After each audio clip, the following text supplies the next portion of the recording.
hablemos de los problemas actuales, de los problemas actuales. Y yo creo que es verdad que a la luz de la revelación tenemos que tener un juicio crítico de la situación actual. Yo, de hecho, en el programa que hago actualmente, ¿no?, en Radio María, allí en España, que se llama Sexto Continente, también procuro iluminar los grandes retos de la sociedad en la que vivimos a la luz de la doctrina social de la Iglesia, que obviamente es un tema clave importante. Entonces, vamos a hablar de la cultura de la muerte, que así se le ha denominado, ¿no? De la cultura de la muerte, que quizás es un calificativo obviamente negativo, dado por nosotros, con lo que calificamos a esta especie de nueva ideología mundial antinatalista, abortista, pro eutanasia, etcétera, pro matrimonio homosexual, etcétera, etcétera, etcétera, ¿no? Fue San Juan Pablo II quien, en el discurso que dio a los obispos latinoamericanos del CELAN, quien en 1997 dijo que en torno a la familia y a la vida se libra la batalla fundamental por la dignidad del hombre. La batalla fundamental por la dignidad del hombre se está librando en el momento presente en torno a la familia y en torno a la vida. Bueno, alguno diría, a ver, ¿no es un poco exagerado calificar de cultura de muerte a ese pensamiento? ¿No supone eso en la práctica juzgar indebidamente a las personas, negar la posible buena voluntad que tengan? Obviamente, nosotros no estamos juzgando la interioridad de nadie, no estamos juzgando la bondad ni la maldad de nadie, que Dios nos libre. No estamos juzgando interiormente a nadie. Estamos, más bien, discerniendo, porque a veces es curioso que estamos discerniendo si esa agenda del nuevo orden mundial, antinatalista, abortista, diseñadora de una nueva antropología que pretende redefinir qué es ser hombre, qué es ser mujer o qué es el matrimonio, que pretende decir yo tengo derecho a suicidarme, como ahora mismo en España se está a punto de legislar una ley de eutanasia en la que se dice el hombre tiene derecho a decidir cuándo quiere irse de esta vida y el Estado tiene obligación de ayudarle a marcharse. O sea, no estamos juzgando a las personas, estamos discerniendo. No se trata de hablar de la bondad subjetiva, sino de la calamidad objetiva. ¿Me explico? Que creo que hay que distinguir las cosas. Aquí hablamos de la calamidad objetiva, no de las bondades o no bondades subjetivas. Porque creo que esto es importante. Una de las frases más manipuladas de todo el pontificado del Papa Francisco, manipulada donde las haya, es la famosa frase esa que él pronunció en un viaje de avión cuando él dijo: ¿quién soy yo para juzgar a un gay? Sacaron esa frase de contexto, quitando la frase anterior que había dicho: si alguien quiere, o sea, si una persona homosexual quiere ser fiel a Dios y lucha por ser fiel a Dios y seguir su voluntad, ¿quién soy yo para juzgarle? Claro, sacar una frase quitando todo lo demás es distorsionarla completamente. Fíjense ustedes en el famoso episodio del encuentro de Jesús con la mujer pecadora, que es maravilloso, ¿no? Cuando le dice: mujer, ¿nadie te ha condenado? No. Tampoco yo te condeno. Vete y no peques más.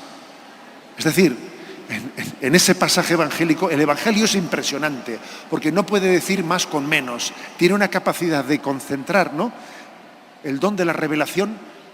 O sea, Jesús no juzga, pero claramente está afirmando lo que es pecado. No condena a la persona porque entiende que tiene capacidad de redención, pero está claramente diciendo: vete y no peques más. No la condena, le da la esperanza, ¿no?, de la salvación, pero le dice claramente que ese adulterio es totalmente contrario a la ley de Dios. Por lo tanto, ¿no?, es muy importante distinguir lo objetivo de lo subjetivo, porque muchos hoy en día confunden una cosa con la otra. ¿Quién eres tú para juzgar? Y así confunden, escuchadme esto, no pocos confunden tolerancia con relativismo. Confunden prudencia con cobardía. Y confunden misericordia con mediocridad. Y no confundamos las cosas. Hay que saber distinguir el orden objetivo del orden subjetivo. Y por lo tanto, lo que nosotros nos atrevemos a afirmar es que la llamada teoría gender o ideología de género es una auténtica violación, no solo del plan de Dios, del señorío de Dios, de su paternidad providente, sino de la propia antropología natural del hombre. Hay muchos que afirman actualmente que posiblemente esta llamada ideología de género ha nacido como una especie de metástasis del marxismo.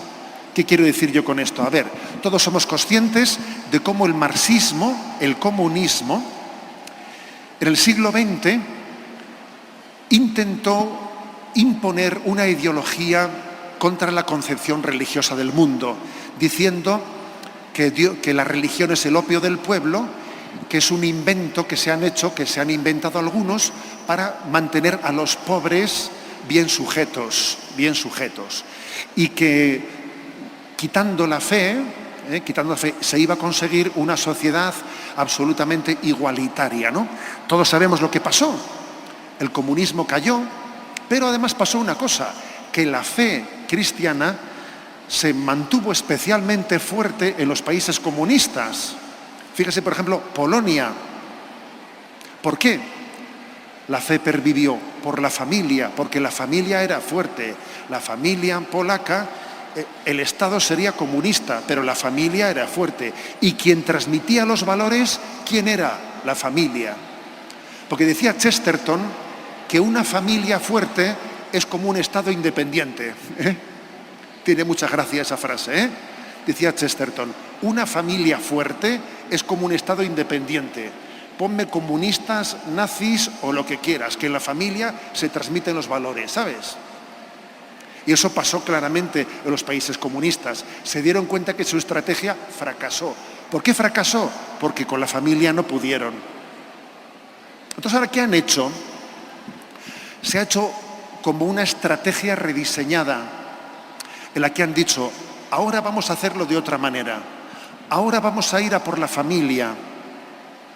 Vamos a ir a por la familia, porque mientras que el ser humano esté tutelado en la transmisión de los valores por su familia, el Estado no puede nada con él. Sin embargo, si conseguimos desvincular al hombre, desvincularle de la familia, desvincularle del matrimonio, desvincularle de la iglesia, desvincularle de las instituciones, un hombre desvinculado es un individuo perfectamente manipulable. Nuestra cultura actual desvincula para que así tú seas perfectamente manipulable.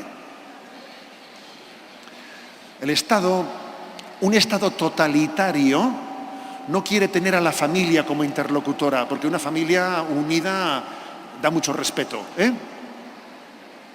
Da mucho respeto. Eso es como, ustedes se han fijado en los reportajes tan bellos que nos dan en televisión, se han fijado cómo cuando las fieras atacan una manada, ¿qué es lo que hacen? Cuando una fiera ataca una manada, lo que hace es intentar separarle a alguien de la manada, a ver si corriendo consigo que alguien se descuelgue de la manada. Y cuando esté solo, vamos a por él. Eso lo dice San Juan Crisóstomo. Dice, mira cómo las fieras tienden a aislarte para así atacarte. Y luego dice San Juan Crisóstomo, y además, mira, como cuando le atacan, le agarran al cuello para que no pida ayuda, dice él. Una imagen muy bella. Pretenden aislarte y luego agarrarte del cuello para que no pidas ayuda. Bien, yo creo que hay un diseño de intentar que el hombre sea no una persona, sino un individuo aislado. Y un individuo aislado es totalmente manipulable. ¿Cómo se le manipula a la gente hoy? Bueno, mire usted, pues es que hemos pasado del pan y circo de los romanos. Ya saben ustedes que en el Imperio Romano, en el Imperio Romano hubo un tiempo, no sé si ustedes lo saben, que en el calendario de la Roma, de la capital del imperio, más del 50% de los días al año eran festivos. Siempre de fiesta, siempre en el circo, siempre en las termas, pan y circo, ¿sabes?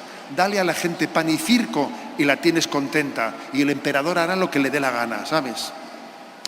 Hemos pasado del pan y circo al sexo, drogas, fútbol e internet, que son el pan y circo de nuestros días, con el que perfectamente se nos mantiene contentos. Es como decirle, dale de comer al perrito y tenle entretenido. Fijaros bien, una manera de someter en esta dictadura, ¿no?, es generar en esa desvinculación que el hombre se siente tan desprotegido, porque si tú no tienes una familia fuerte, no tienes un matrimonio consolidado, si tú no tienes una iglesia con la que te sientas unido, tú estás colgado en la vida. A ver, esto se dice aquí en Costa Rica. En España se dice, estás colgado. Estás colgado quiere decir, a ver, estás solo. Perfectamente manipulable. Y entonces en esa expresión, en esa situación, surgen la necesidad de agarrarte a algo. Y surgen las adicciones. El ser humano se vuelve un adicto a Internet, un adicto a la pornografía. Ojo, queridos hermanos, la adicción a la pornografía es una pandemia de nuestro momento actual, una pandemia. Internet ha sido el instrumento utilizado por el demonio para que la pornografía de una manera invasiva entre en nuestra cultura y se generen adicciones que nos tienen absolutamente atados. Y la dictadura más consolidada es aquella en la que los esclavos sienten placer en serlo. Ahí sí que ya es tremendo. Si tú consigues diseñar una dictadura en la que los esclavos sienten placer en ser esclavos, bueno, has triunfado, claro. Los tienes absolutamente en tu mano. Haces con ellos lo que te da la gana. Porque en un tiempo cuando los esclavos, claro, por ejemplo, en tiempos de los romanos, los esclavos los llevaban a las galeras, ¿no? Y los ataban con cadenas para remar. Hombre, aquellos esclavos estaban deseando dejar de ser esclavos, claro. Pero es que los esclavos de hoy en día se ha generado un tipo de vínculo como si fuesen una cobaya, una ratita de laboratorio, en la que esa ratita ha aprendido que apretando un botón le da una descarga de placer, y entonces está continuamente apretándola y está metida en una jaula y no sale de ella, y es un preso, es un esclavo, pero por un estímulo de placer le tienen preso. Este mundo reivindica la libertad y sin embargo está lleno de adicciones y de esclavitudes. Somos esclavos, somos adictos. Se nos están generando continuamente adicciones, ¿no? Luego creo que paradójicamente esta ideología de género se plantea como la ideología de la libertad, la que dice, nosotros propugnamos un hombre libre, un hombre que decida cómo tiene que ser la realidad. La libertad absoluta, una libertad desvinculada. Entender la libertad como hacer lo que me dé la gana. Me permiten una pequeña anécdota. En una ocasión, un joven me dijo, es que yo hago lo que me dé la gana. ¿eh? Y yo le dije, sí, tú haces lo que la gana te manda, que la gana es muy dictadora. Porque claro, algunos confunden las ganas con la voluntad y están muy equivocados. Es muy distinto la gana y la voluntad. Y no distinguir eso es mortal. Les cuento otra anécdota que me ha sucedido hace 2 o 3 semanas. Voy a confirmar a un grupo de jóvenes en un pueblo, allí que se llama Fuenterrabía, y tuve un encuentro con los jóvenes antes de confirmarse, ¿no? Y entonces se me ocurrió en el diálogo preguntarles, a ver, ¿quién sabe distinguir entre me apetece y quiero? Claro, los chicos se quedaron un poco así diciendo, vaya pregunta, ¿no? Y claro, me dice uno, bueno, vamos a ver, pues me apetece es, bueno, pues que quiero una cosa, ¿no? Y quiero es, bueno, pues que me apetece una cosa, ¿no? Claro, obviamente, yo decía, madre mía, y yo por intentar ayudarle, le hice la pregunta, a ver, tu padre esta mañana, ¿a qué hora se ha levantado para ir a la fábrica? Y me dice, a las 5 de la mañana. Y le digo, ¿y tú crees que le apetecía? Y me dice, no. ¿Y quería ir? Y dice, no, tampoco. Y digo, hombre, querer sí quería, la prueba es que... Pero me quedé impresionado de la incapacidad de distinguir entre me apetece y quiero. No habían sido educados para distinguir ambos conceptos. Y de la distinción de esos dos conceptos nos va la vida, ¿eh? A ver, nos va la vida en distinguir me apetece y quiero. Si yo confundo me apetece y quiero, estoy perdido. Estoy perdido, porque soy la persona más manipulable del mundo.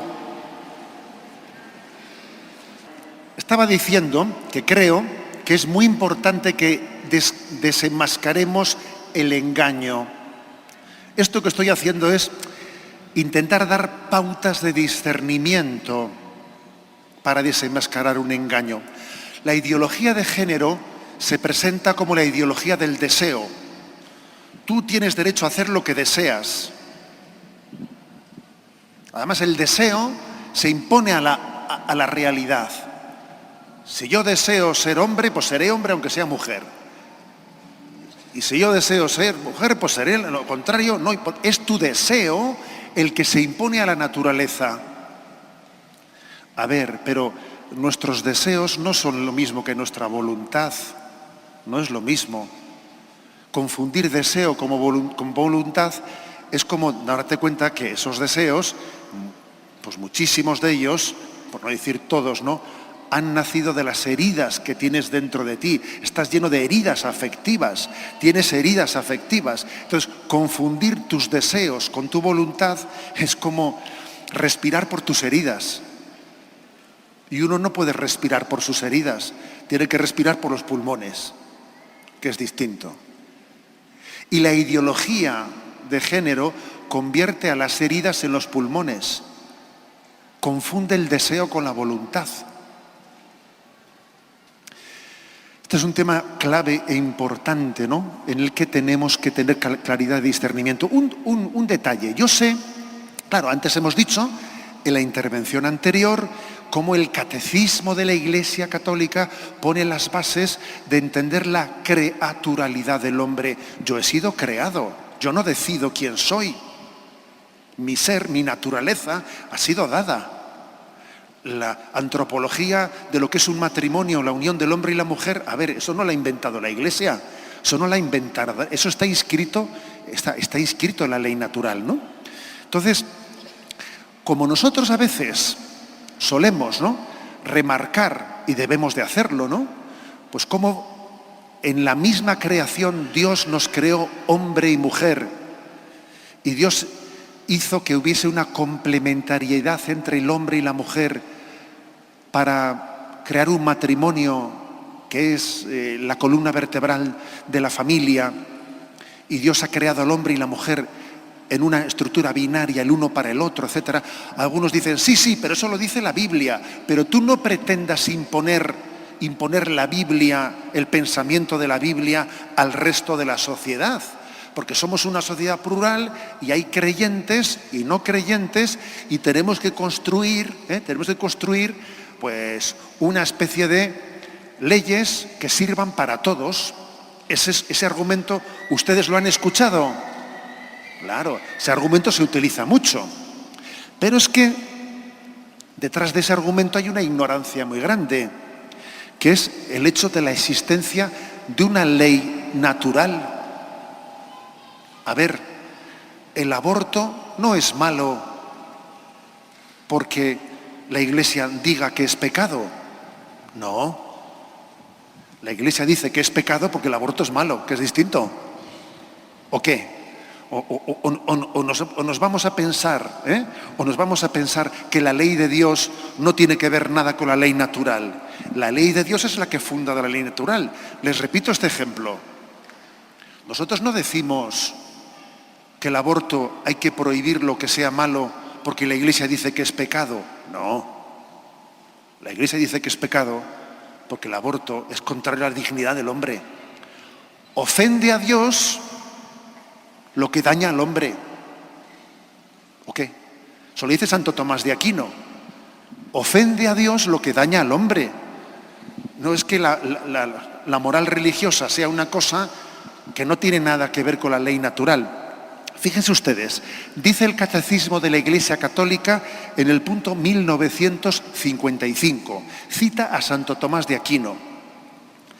La ley natural no es otra cosa que la luz de la inteligencia puesta en nosotros por Dios. Por ella conocemos lo que es preciso hacer y lo que es preciso evitar. Esa luz o esta ley Dios la ha dado a la creación.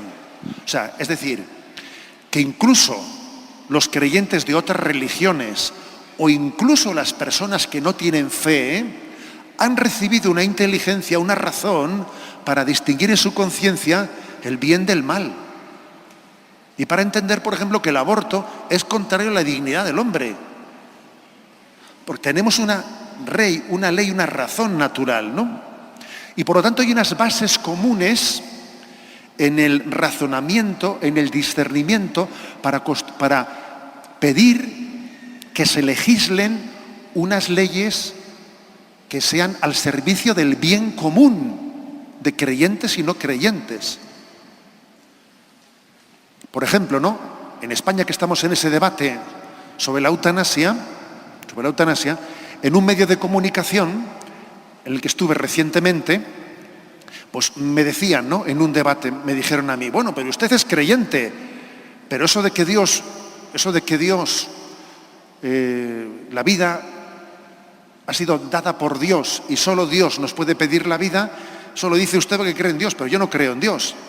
Y yo le dije, mire, usted no creerá en Dios, pero usted tiene que reconocer que la vida usted no la ha elegido, le ha sido dada. A ver, ¿usted se ha dado la vida a sí mismo o qué? Pues no, igual que yo. Usted no identificará a Dios como creador de la vida, pero tendrá que reconocer que la vida le ha sido dada y usted la ha recibido, con lo cual usted no es el autor de la vida. La vida precede a la decisión de su voluntad. Luego ahora no pretenda usted decir que yo decido cuando vengo a la vida. ¿Cómo va a decidir cuando vengo a la vida? ¿Usted ha venido? Sí. A usted nadie le ha pedido permiso para venir a la vida. Y por lo tanto no es usted el que tiene que decidir cuándo marcho de esta vida. La vida es algo que precede a la decisión de tu voluntad. Insisto, que no tenemos que dejar engañarnos por esa falsa teoría de que, claro, usted tiene un pensamiento religioso, pero aquí ahora hay que construir pues unas leyes que sirvan también para los no creyentes. Bueno, existe una ley natural, que en el fondo esa ley natural, claramente, obviamente, es hija de la ley de Dios.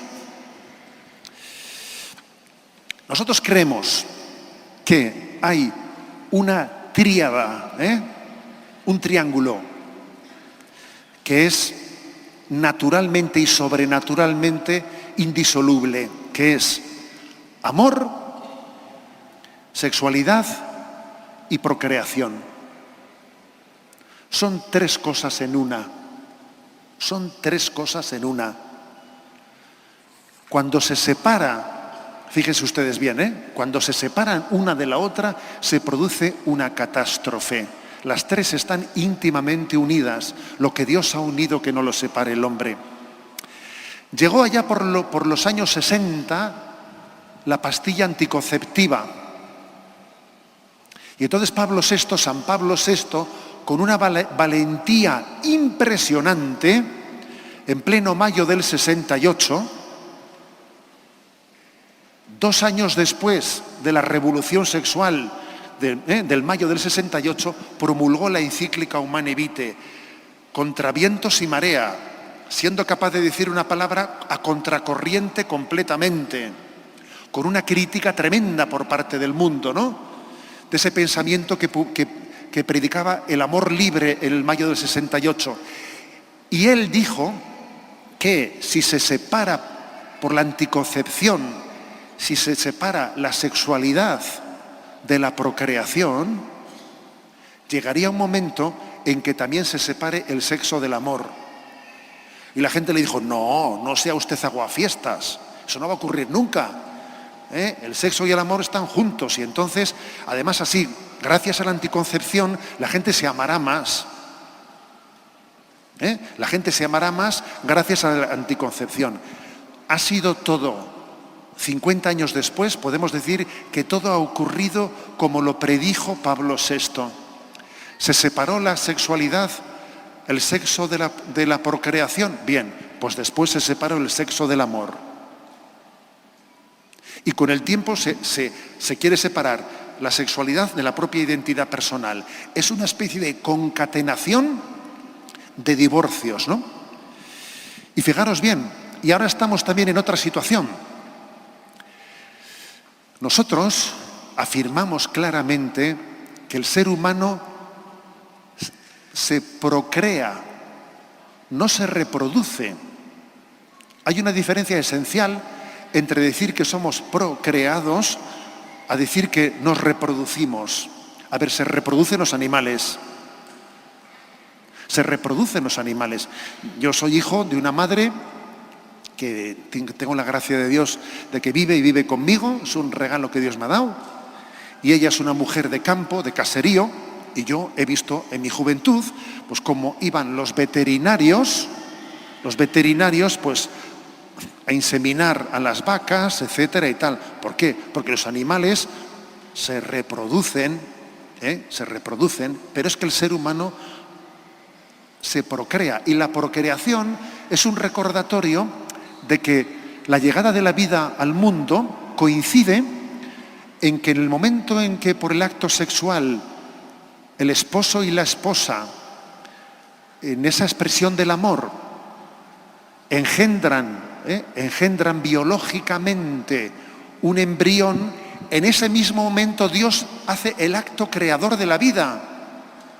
Por eso llegar la vida al mundo es un acto creador de Dios, en el que el hombre colabora con Dios a la transmisión de la vida. Es la procreación, que no es la reproducción, que es propia de los animales. Así entendemos que en el plan y en el designio de Dios, Dios ha querido que el lugar, el escenario digno para que la vida venga al mundo, no es un laboratorio. No es un laboratorio. Dios ha querido que el hombre venga al mundo en el acto de amor del esposo y la esposa. Porque cuando Dios crea, lo crea por amor. Y quiere que cuando colaboremos con Él para la transmisión de la vida, sea un acto de amor. Como os dais cuenta, aquí estamos hablando de conceptos antropológicos en los que está en juego la concepción del hombre.